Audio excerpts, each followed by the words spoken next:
one day the last one of you will ask me, why did you work with Dracula himself to murder all the people?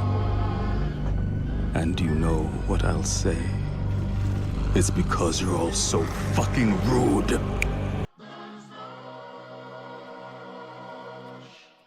Before I start this video, I would like to ask you a question that I want you to seriously think about and keep in the back of your mind while watching this. Are you living your story, or are you falling into someone else's? Because as the wise captain said, if you don't have your own story, you become a part of someone else's. Castlevania is a story about finding purpose through harsh times. Many of the characters struggle with this. Instead of living within their own truth and fulfilling their own purpose, they become a pawn in the story of someone else. Very few characters exemplify this, like Isaac, the man who raised an army from hell. The coldest side character in the whole show, and possibly an anime in my opinion. This man went from being a slave to a general in the court of Dracula himself to being a king. Welcome to the library, a digital syllabus for champions. My name is Donnie, and today we will be dissecting the story and psychology of Isaac, the man who raised an army from hell. To me, the story of Isaac takes place across 4 arcs: pain, loyalty, anger, and finally purpose. Make sure you ask yourself that question again. Are you living your story, or are you falling into someone else's? Isaac grew up as a slave and never had a family, friends, or even a person that treated him as a human being.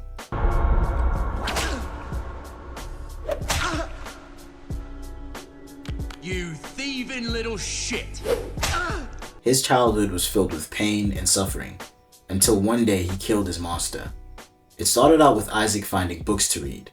When his master discovered this, he beat Isaac and demanded to know why he was sneaking around stealing books. Isaac replies and says that he wanted to learn so that he could help his master. Get down here going through my books. I'm sorry. What did you think you were gonna learn? How to help you? His master asks him why he wanted to help, probably confused as to why a slave boy would want to help him. And Isaac says, I want to help because I love you. Why? Because I love you. Oh, bless your heart. And then his master does this. Well, I love you too. That's why I do this. This is how I love you. You stop fucking around, you do as you're told, you never use the word love again. His master told him to never use the word love again, and I think a piece of Isaac died in that moment. As he killed his master and freed himself, from that moment on, Isaac held the belief that there is no such thing as love in this world. He also took his master's whip and made it one of his main weapons. Isaac then becomes a forge master, a wizard who is capable of bringing people back from hell as demons.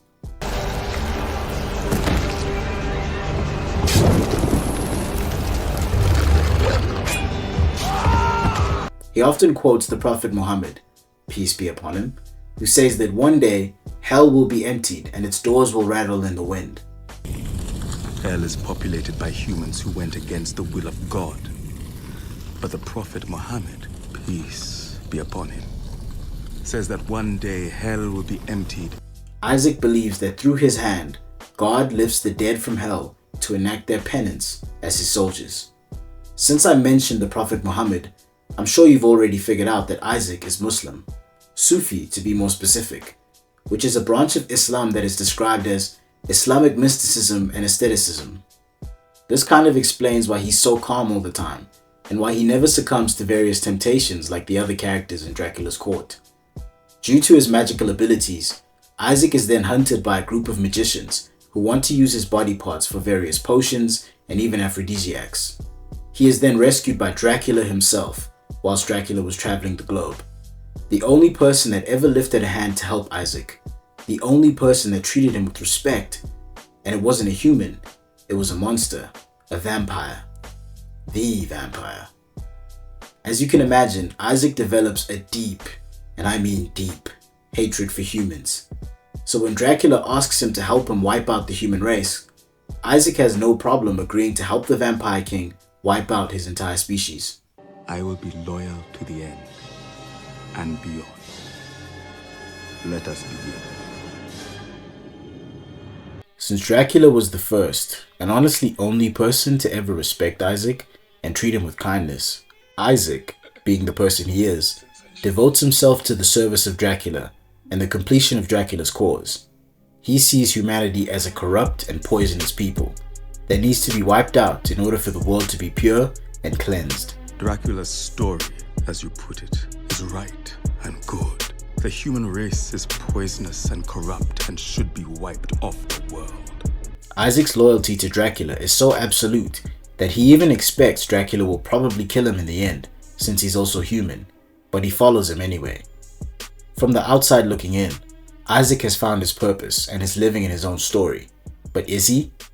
It's sad to say, but when someone has had a traumatic childhood, they are very likely to devote themselves completely to the first person that is nice to them.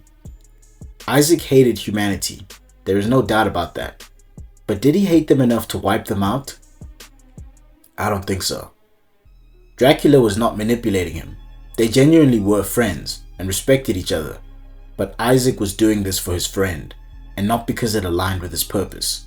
He had fallen into Dracula's story and was a part of his narrative. Now, are you an Isaac or a Dracula in your own life? Are you living out your story, or are you falling into someone else's? The pain of Isaac's past did not leave him at all, but instead of being consumed by it, he used it to shape himself into a living weapon. Using the whip of his old slave master, Isaac would routinely whip himself with the weapon, saying that pain was a tool he used to focus the mind, cleanse the spirit, and train the body to be able to deal with a world full of horrors. I wish you would stop doing that. It's sick. The body is sick. It must be purged. It must be focused. This is holy work. Fortunately for humanity, Dracula was betrayed and his castle taken. During this invasion, Isaac was ready to sacrifice his life for Dracula. In his mind, he preferred to choose his own death and wasn't afraid of death. When Dracula and Isaac first met, Isaac's first words to him were, "I'm not afraid of death." It always sounded peaceful to me. Unfortunately, Dracula did not allow Isaac to choose his own death. You would give your mortal life to preserve my immortal one? To save your genius, your knowledge, and your will, without question. And threw him into the desert, saving him one last time. I choose my death. Then I regret only that I have taken a choice for you. No! Dracula! Alone, angry, and confused, Isaac wanders through the desert and finds an oasis where he is harassed by some humans who want to capture him and take him into slavery. He kills them,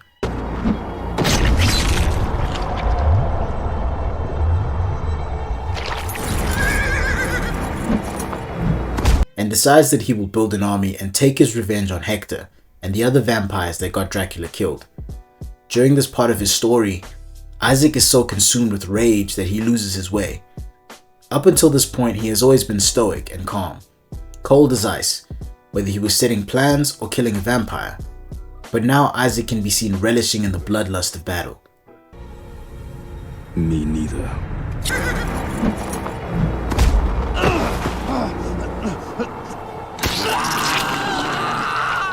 He can be seen laughing and smiling sadistically every time him and his army attack a group of humans. He's enjoying it. He stops whipping himself, and he also stops praying as well. I just want to add that he used to whip himself for religious reasons. He never notices this about himself. Along this journey, however, Isaac meets the captain of a ship who would help him find his own true direction in life. Whilst sailing back to Europe, him and the captain talk about Isaac's story, and his religion and his goals. Isaac tells the captain that he is going to get his revenge on all those that betrayed Dracula, to which the captain replies and asks, "What will you do then?" Isaac is confused by this question. He realizes that he had been so singularly focused on gaining his revenge that he had no idea what he would do once he got it. That's when the captain tells Isaac his famous maxim. Have you ever heard this maxim? If you don't have your own story, you become part of someone else's.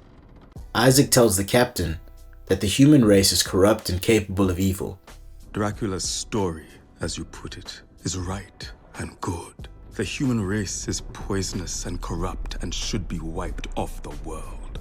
To which the captain agrees, but he says that the human race is also kind and capable of great good. If Isaac wipes out all the evil in the world, he is also wiping out all the good by default. This puzzles the Forge Master, who questions what he should do with all of his power.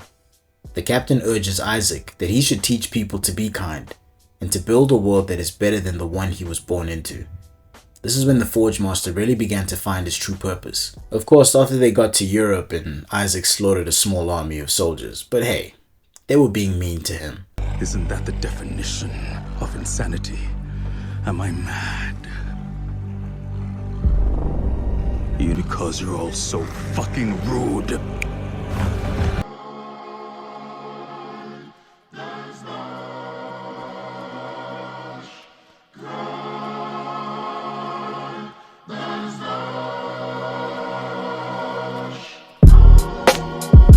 Isaac storms the castle of the betrayers, kills them, but when he comes face to face with Hector, the main betrayer, he does not take his revenge. I am not here to kill you. What? You and I, Hector, we have been children. Revenge is for children. Instead, Isaac admits and realizes that his whole life, he has been used as a tool by others. Some used him maliciously, like his slave master, and some used him with respect, but still as a weapon, like Dracula. I have no fear of death. It always sounded peaceful to me. Isaac realizes that he has to choose his own story, pave his own path, and write his own story. He decides to rule and create a world where people are kinder, a world that is pure, a world that is much better than the cruel one he was born into. I'll ask you one more time. Are you living your own story, or have you fallen into someone else's? Are you an Isaac or a Dracula?